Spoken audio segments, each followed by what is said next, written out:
प्रथम स्कंद चौथा अध्याय। महर्षि व्यास का असंतोष। व्यास जी कहते हैं, उस दीर्घकालीन सत्र में सम्मिलित हुए मुनियों में विद्या वयोवृद्ध कुलपति ऋग्वेद की शौनक जी ने सूत जी की पूर्वोक्त बात सुनकर उनकी प्रशंसा की और कहा। शौनक जी बोले, सूत जी, आप वक्ताओं में श्रेष्ठ हैं तथा बड़े भाग्यशाली हैं। जो कथा भगवान श्री शुकदेव जी ने कही थी, वही भगवान की पुण्यमयी कथा कृपा करके आप हमें सुनाइए। वह कथा किस युग में, किस स्थान पर और किस कारण से हुई थी? मुनिवर श्री कृष्ण द्वैपायन ने किसकी प्रेरणा से इस परमहंसों की संहिता का निर्माण किया था? उनके पुत्र शुकदेव जी बड़े योगी, समदर्शी, भेदभाव रहित, संसार निद्रा से जगे एवं निरंतर एकमात्र परमात्मा में ही स्थित रहते हैं। वे छिपे रहने के कारण मूढ़ से प्रतीत होते हैं। व्यास जी जब संन्यास के लिए वन की ओर जाते हुए अपने पुत्र का पीछा कर रहे थे, उस समय जल में स्नान करने वाली स्त्रियों ने नंगे शुकदेव जी को देखकर तो वस्त्र धारण नहीं किया, परंतु वस्त्र पहने हुए व्यास जी को देखकर लज्जा से कपड़े पहन लिए। इस आश्चर्य को देखकर जब व्यास जी ने उन स्त्रियों से कारण पूछा, तब उन्होंने उत्तर दिया, आपकी दृष्टि में तो अभी स्त्री पुरुषों का भेद बना हुआ है, परंतु आपके पुत्र की शुद्ध दृष्टि में यह भेद नहीं है। कुरुजांगल देश में पहुंचकर हस्तिनापुर में वे पागल, गूंगे तथा जड़ के समान विचरते होंगे। नगरवासियों ने उन्हें कैसे पहचाना? पांडव नंदन राजर्षि परीक्षित का इन मौनी शुकदेव जी ने शुकदेव जी के साथ संवाद कैसे हुआ, जिसमें यह भागवत संहिता कही गई। महाभाग श्री शुकदेव जी तो गृहस्थों के घरों को तीर्थ स्वरूप बना देने के लिए उतनी ही देर उनके दरवाजे पर रहते हैं जितनी देर में एक गाय दूही जाती है।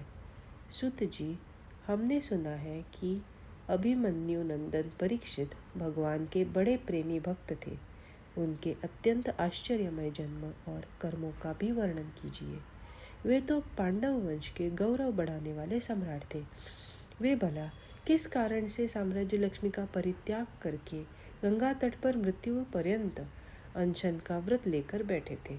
शत्रुगण अपने भले के लिए बहुत सा धन लाकर उनके चरण रखने की चौकी को नमस्कार करते थे। वे एक वीर युवक थे। उन्होंने उस दुस्त्यज लक्ष्मी को अपने प्राणों के साथ भला क्यों त्याग देने की इच्छा की? जिन लोगों का जीवन भगवान के आश्रित है, वे तो संसार के परम कल्याण, अभ्युदय और समृद्धि के लिए ही जीवन धारण करते हैं। उसमें उनका कोई स्वार्थ नहीं होता। उनका शरीर तो दूसरों के हित के लिए था। उन्होंने विरक्त होकर उसका परित्याग क्यों किया?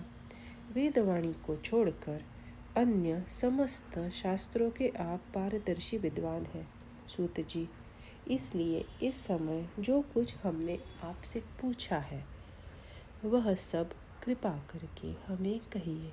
सूत जी ने कहा, इस वर्तमान चतुर्युगी के तीसरे युग द्वापर में महर्षि पराशर के द्वारा वसु कन्या सत्यवती के गर्भ से भगवान के कलावतार योगिराज व्यास जी का जन्म हुआ। एक दिन वे सूर्योदय के समय सरस्वती के पवित्र जल में स्नान आदि करके एकांत पवित्र स्थान पर बैठे हुए थे। महर्षि भूत और भविष्य को जानते थे। उनकी दृष्टि अचूक थी। उन्होंने देखा कि जिसको लोग जान नहीं पाते, ऐसे समय के फेरे से प्रत्येक युग में धर्म संकरता और उसके प्रभाव से भौतिक वस्तुओं की भी शक्ति का ह्रास होता रहता है। संसार के लोग श्रद्धाहीन और शक्ति रहित हो जाते हैं। उनकी बुद्धि कर्तव्य का ठीक ठीक निर्णय नहीं कर पाती और आयु भी कम हो जाती है। लोगों की इस भाग्यहीनता को देखकर उन मुनीश्वर ने अपनी दिव्य दृष्टि से समस्त वर्णों और आश्रमों का हित कैसे हो इस पर विचार किया।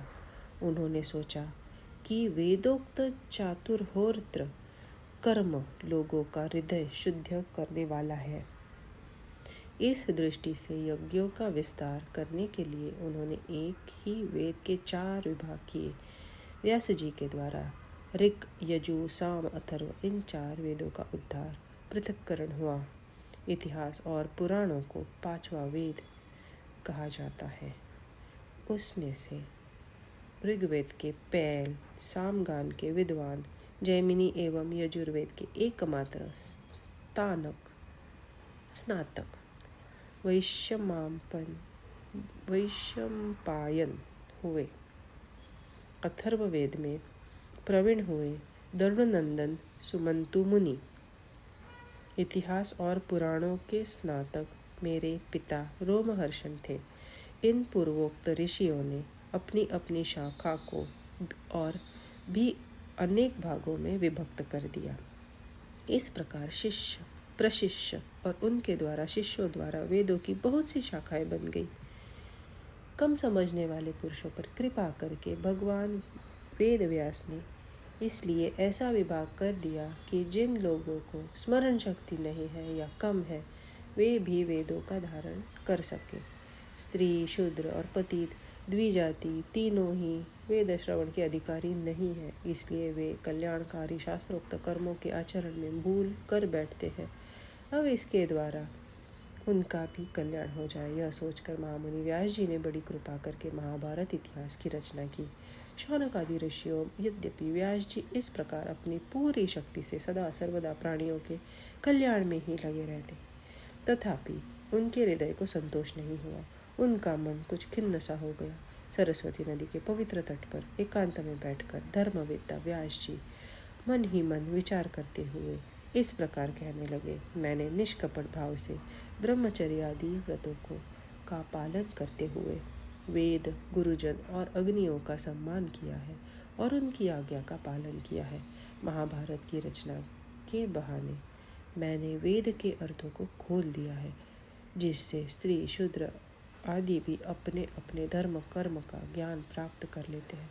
यद्यपि मैं ब्रह्म तेज से संपन्न एवं समर्थ हूँ, तथापि मेरा हृदय कुछ अपूर्ण काम सा जान पड़ता है। अवश्य ही अब तक मैंने भगवान को प्राप्त कराने वाला धर्मों का प्राय निरूपण नहीं किया है। वे ही धर्म परमहंसों को प्रिय है और वे ही भगवान को भी प्रिय है। हो न हो मेरी अपूर्णता का यही कारण है। श्री कृष्ण द्वैपायन व्यास इस प्रकार अपने को अपूर्ण सा मानकर जब खिन्न हो रहे थे, उसी समय पूर्वोक्त आश्रम पर देवर्षि नारद जी आ पहुँचे। उन्हें आया देख व्यास जी तुरंत खड़े हो गए। उन्होंने देवताओं के द्वारा सम्मानित देवर्षि नारद की विधिपूर्वक पूजा की।